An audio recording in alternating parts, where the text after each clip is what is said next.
Istriku membalas perselingkuhanku. Kekuatan cinta memang susah untuk dimengerti. Hanya karena cinta, manusia mampu melakukan segalanya. Dan begitu pun denganku. Namaku Surya, seorang suami yang beberapa kali melakukan kesalahan kepada istriku dalam hal cinta. Aku telah selingkuh dengan beberapa orang wanita. Dan semua itu kulakukan hanya berdasarkan emosi sesaat. Namun semenjak aku mengerti akan betapa pentingnya sosok yang telah mendampingiku selama ini, pada akhirnya aku sadar jika aku sangat ketakutan untuk kehilangan istriku. Sarah, wanita yang aku kenal semenjak kuliah, adalah wanita pertama yang menerima cintaku dengan sungguh-sungguh. Wanita bertubuh sintal dengan kulit kuning langsat yang selalu mensupport diriku. Wanita penyabar yang telah mengenalkanku sebuah kenikmatan dunia. Namun semenjak perselingkuhan itu terjadi padaku, aku baru sadar jika aku tak bisa hidup tanpa cintanya. Hingga pada akhirnya Sarah, wanita tercintaku, membalas semua kelakuanku. Aku bekerja di sebuah perusahaan ASI yang bergerak di bidang pertambangan dan sebagai manajer proyek lapangan. Tanggung jawab pekerjaanku selalu menuntut untuk tak dapat diam hanya di satu lokasi. Tak jarang aku harus meninggalkan istriku untuk mengawasi proyek luar kota selama 1-3 bulan. Bahkan seringkali karena kesibukanku, aku sampai lupa menanyakan kabar Sarah atau memberitahu kondisi diriku hingga berminggu-minggu. Terlebih semenjak kenal dengan istriku, aku tahu jika dia adalah wanita mandiri yang selalu bisa mengatasi semua kebutuhannya sendiri. Dia pasti akan baik-baik saja, batinku dalam hati setiap kali aku memikirkan istriku.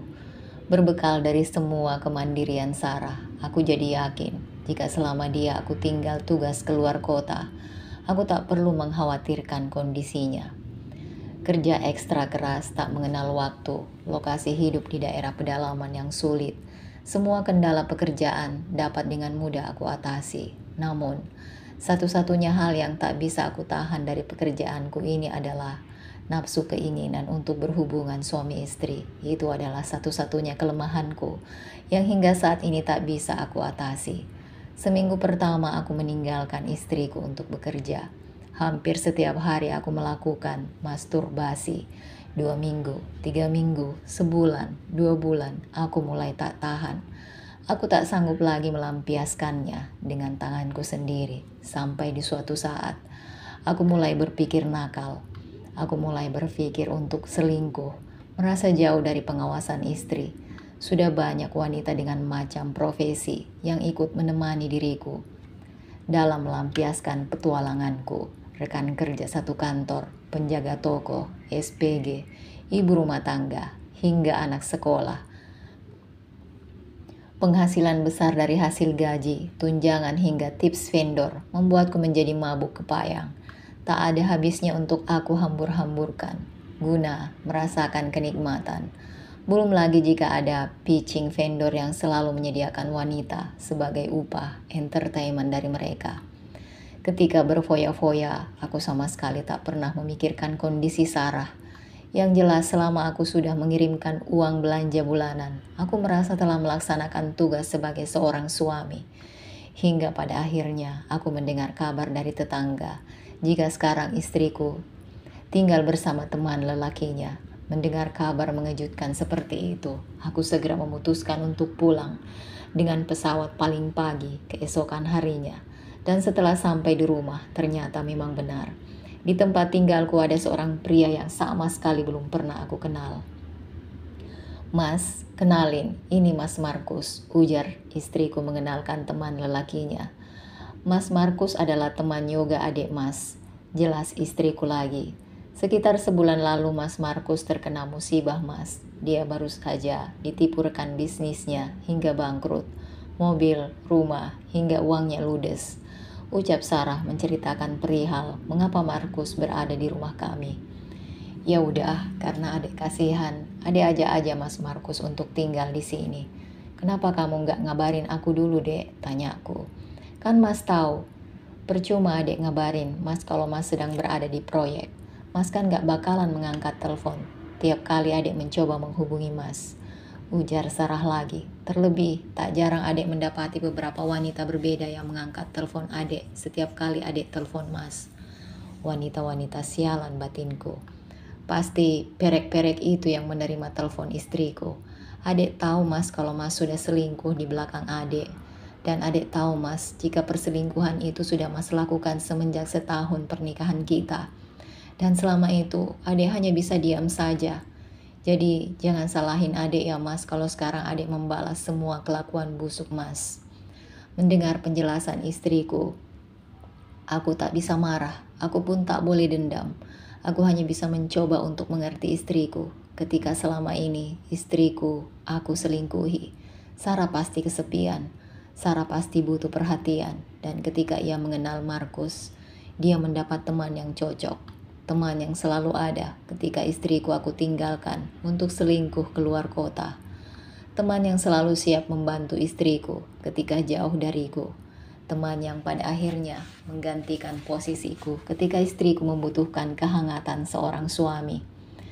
Jadi sekarang kamu selingkuh dengan lelaki pengangguran itu, Dek? Tanyaku dengan nada yang aku buat setenang mungkin. Iya, jawab istriku singkat. Dengan terang-terangan istriku menceritakan padaku tentang perselingkuhan satu-satunya dengan Markus, termasuk tentang percimoyannya yang sering mereka lakukan di rumah ini. Semuanya Sarah ceritakan guna membalas perselingkuhan yang aku lakukan dengan banyak wanita lain. Jadi sekarang kita impas dong Mas. Mas selingkuhin adik, adik juga selingkuh. Walau jika diingat selama ini Mas sudah selingkuh dengan banyak wanita. Jadi seharusnya adik bisa berselingkuh dengan banyak lelaki juga, kata istriku ketika kami berdebat tentang perselingkuhan dirinya. Tapi itu mah gampang, adik bisa melakukannya. Perselingkuhan dengan lelaki lain, kapan saja. Markus, sudah hampir sebulan aku berada di rumah dan semenjak kepulanganku, aku memutuskan untuk bekerja di rumah, mengambil tugas di kantor pusat dan membawanya pulang untuk diselesaikan di rumah. Semua aku lakukan guna meminta maaf pada istriku dan juga mencegah supaya Sarah tak berselingkuh dengan Markus lagi. Namun semua itu sia-sia. Merasa diawasi olehku, perselingkuhan mereka seolah semakin menjadi-jadi.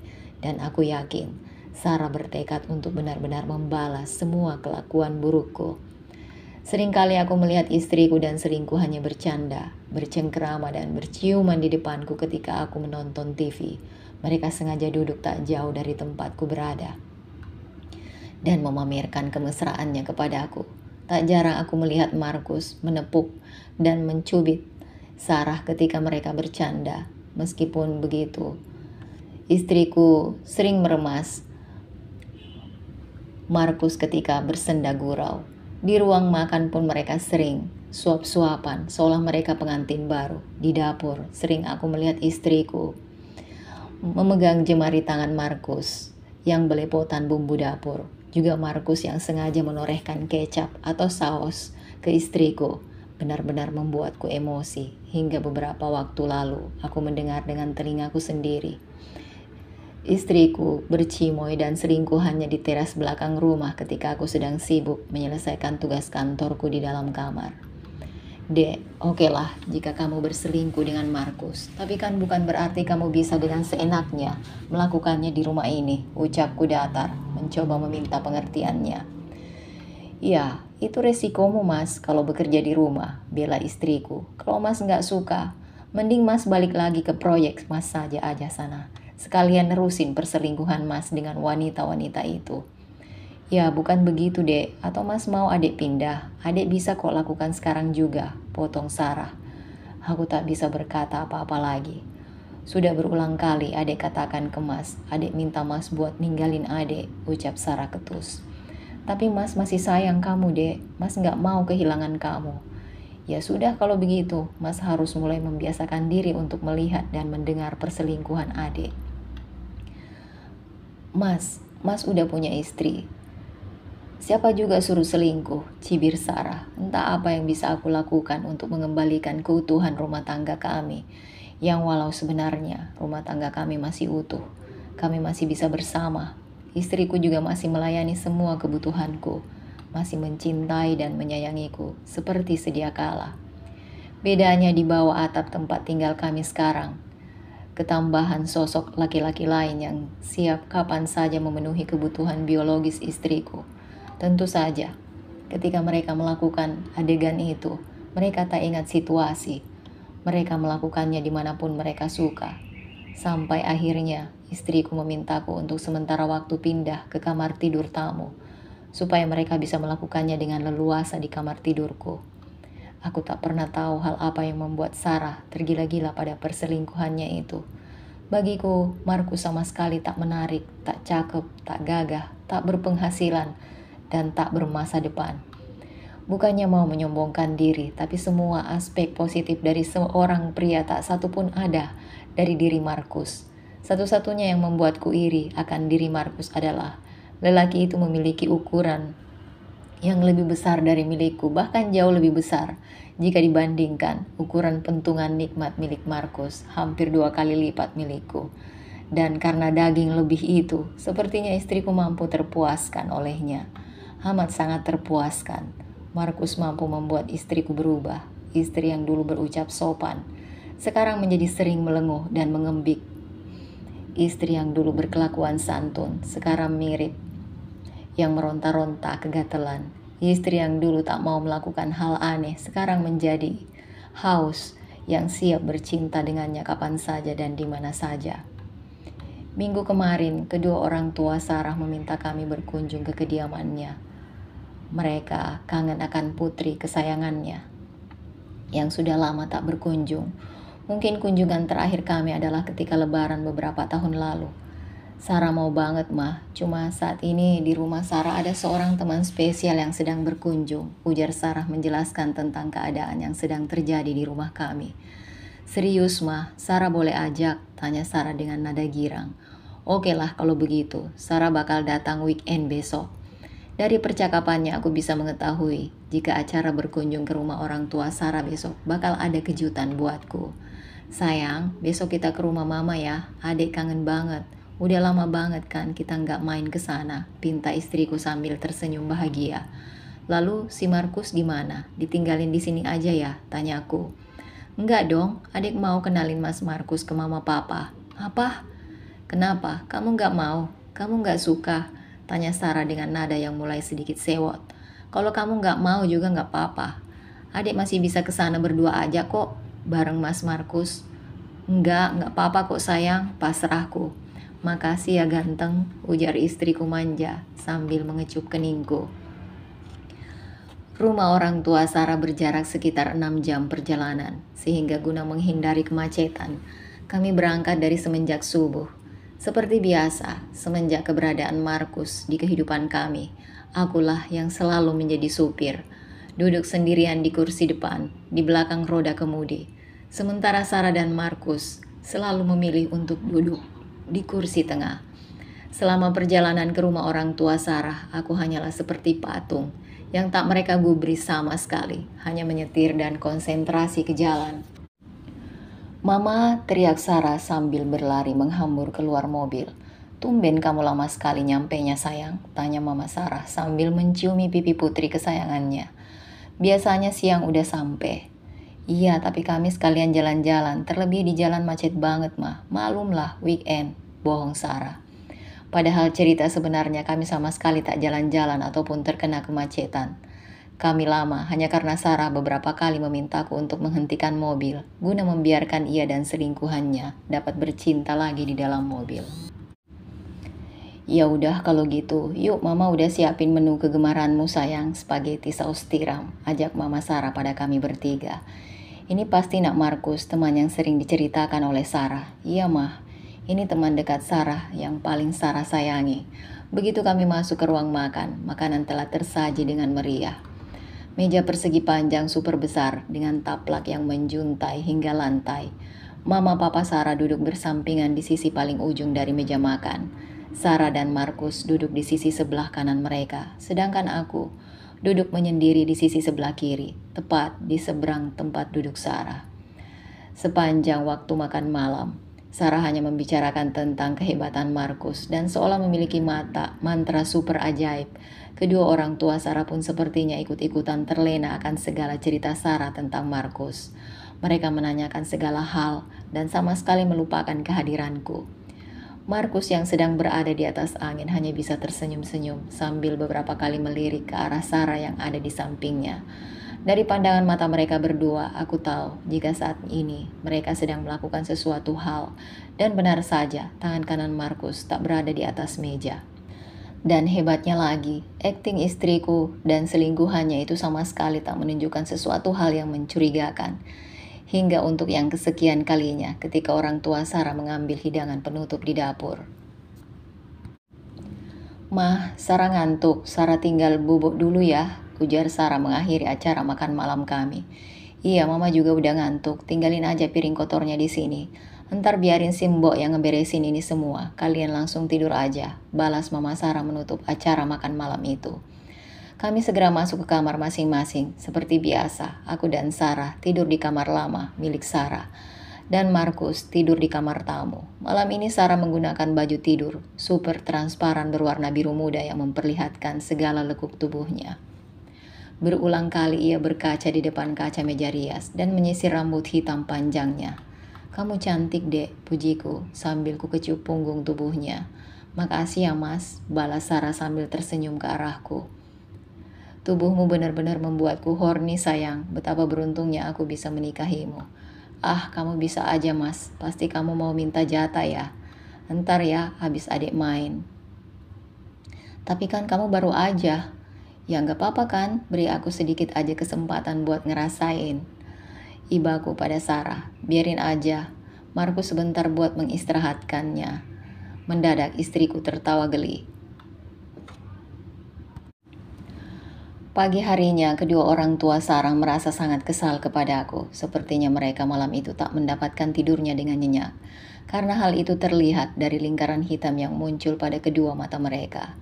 "Surya, kamu sama sekali tak menghargai keberadaan kami di sini," ucap Papa Sarah padaku. "Iya nak, Mama merasa seperti di hutan rimba mendengar Sarah berteriak-teriak kesetanan seperti itu," tambah Ibu Sarah lagi. "Walau kalian sudah menikah, bukan berarti kalian bisa melakukan percintaan itu secara brutal seperti semalam." "Iya Pak, maaf," jawabku sambil mengangguk-angguk pasrah. Aku tak mungkin memberitahukan ke mereka jika semalam bukan aku yang menyetubuhi dan memberikan nafkah batin kepada istriku, melainkan selingkuhannya. Jadi aku hanya bisa berkata maaf, maaf dan maaf. "Mah, sepertinya kamu juga harus menasehati Sarah deh. Gak sepatutnya dia berisik dan berteriak-teriak seperti itu," ucap Papa Sarah mengakhiri perbincangan kami. Liburan ini tak seperti yang aku bayangkan. Walau untuk sejenak aku bisa melepaskan penat akan pekerjaan di kantor, tapi stres karena mendengar suara dan teriakan istriku semalam masih sangat terngiang-ngiang di telinga. "Nak Surya, Mama mau ngobrol penting sama kamu. Ikut Mama sebentar." "Ada apa lagi ini?" tanyaku dalam hati. Mama Sarah mengajakku ke kamar tidur Sarah yang mana saat itu kamar tidur tersebut telah kosong dan rapi kembali. "Nak Surya, Mama tahu apa yang telah terjadi dengan rumah tangga kalian selama ini," kata Mama Sarah membuka percakapan. "Dan Mama juga tahu siapa yang semalam membuat Sarah berteriak kesetanan seperti itu. Mama juga tahu orang yang bercinta dengan putri Mama adalah bukan kamu." Siang itu, suasana tak terlihat secercah biasanya. Matahari bersembunyi di rimbunan mega mendung yang berwarna putih kehitaman. Angin dingin dan basah berhembus pelan menerbangkan daun-daun kering ke arah balkon, membawa pasir dan debu yang mulai mengotori lantai ubin tempat di mana aku berada. "Sebentar lagi pasti bakal turun hujan," kataku dalam hati. Kuseruput cairan hitam pekat yang ada di dalam cangkir putih itu, sambil mengamati layar laptopku yang menampilkan laporan pekerjaan yang sedang aku coba selesaikan. Kopi hangat memang teman yang cocok untuk menemani ketika menyelesaikan tugas-tugas kantor. Kuputar-putar cangkir yang hampir kosong itu di telapak tanganku, sambil membayangkan sosok wanita yang selalu membuatkan minuman kegemaranku ketika aku mengerjakan pekerjaan kantor. "Kopi buatan Sarah memang tak ada duanya, benar-benar nikmat," ucapku dalam hati sambil tersenyum-senyum sendiri. Tak hanya kopi buatan Sarah yang nikmat, tapi masakan buatannya pun terasa sangat lezat. Parasnya cantik, tubuhnya seksi, pintar masak, dan pandai mengurus rumah tangga. Pokoknya dia wanita idaman setiap lelaki, pujiku dalam hati. Terima kasih Tuhan, Engkau telah memberiku seorang istri yang sempurna. Sarah Widianti, begitu bangganya diriku ketika berhasil mendapat hati dari wanita yang merupakan salah satu bunga kampus itu. Bangga karena wanita impian setiap lelaki itu sekarang sudah menjadi istriku. Sambil menghirup kopi yang mulai terasa sangat berampas itu, aku mencoba mengingat-ingat perbincanganku dengan sobat-sobat kampusku beberapa tahun lalu. Surya, sepertinya lo pria yang paling beruntung di muka bumi ini deh, kata Rio, salah satu teman kuliahku. Tak henti-hentinya ia mengungkapkan perasaan herannya ketika mengetahui jika sekarang Sarah sudah menjadi kekasihku. Gue benar-benar gak nyangka kalau kutu buku seperti lo bisa ngedapetin bunga kampus seperti Sarah. Iya Surya, gue gak nyangka loh kalau Sarah bakal nerima lamaran buat lo jadikan istri. Tambah Rudi, temanku lainnya, terlebih jika Sarah tahu jika calon suaminya ini adalah manusia paling super mesum. Mesum karena suka nonton bokep, ngintipin tetangga kalau mandi, nyolekin pantat SPG, kata Rio. Dan gituan pakai minyak goreng, sambung Rudi sambil ngacak-ngacak rambutku. Biarin, yang penting sekarang Sarah sudah jadi calon istri gue. Sombongku, lagian kan gue cowok normal, jadi itu semua gue pikir wajar-wajar saja lah, kataku lagi berusaha membela diri. Setelah lo berdua nikah, gue yakin lo pasti bakal terpuaskan tuh, kata Leo secara. Sarah gitu loh, cewek kaya, cantik, sehat, atletis, dan seksi. Body biola, ucap Rudi. Biuh, benar-benar body bidadari, sambung Rio. Iya benar, lihat aja Sarah kalau jalan, bikin mata kita mau copot, kata Rudi lagi. Iya, dari jalannya aja udah kelihatan bohai, apalagi ulekannya. Bikin gak tahan, celutuk Leo. Gak nahan buat lo, teriak mereka bertiga, hampir berbarengan. Mengingat kalimat terakhir percakapan kami, tiba-tiba aku tersadar dari buayan lamunanku. Ternyata, selama ini aku telah menyanyiakan wanitaku yang sangat berharga itu. Kusia-siakan dengan melakukan perselingkuhan bersama wanita lain. Bodohnya diriku yang tak menyadari jutaan kelebihan yang dimiliki istriku. Begonya aku yang telah memiliki istri sempurna, namun selalu terbuai kepada wanita lain. Tololnya aku yang telah membiarkan pendamping hidupku jatuh ke pelukan orang lain. Kembali aku merenungkan pikiran yang baru saja terlintas di benakku. Sarah terlalu berharga bagiku untuk aku biarkan jatuh ke pelukan lelaki lain. Ini tak boleh dibiarkan terlalu lama. Semua ini harus segera dihentikan. Tapi bagaimana caranya? Tak terasa sudah seminggu lebih aku menghabiskan waktu di rumah orang tua istriku.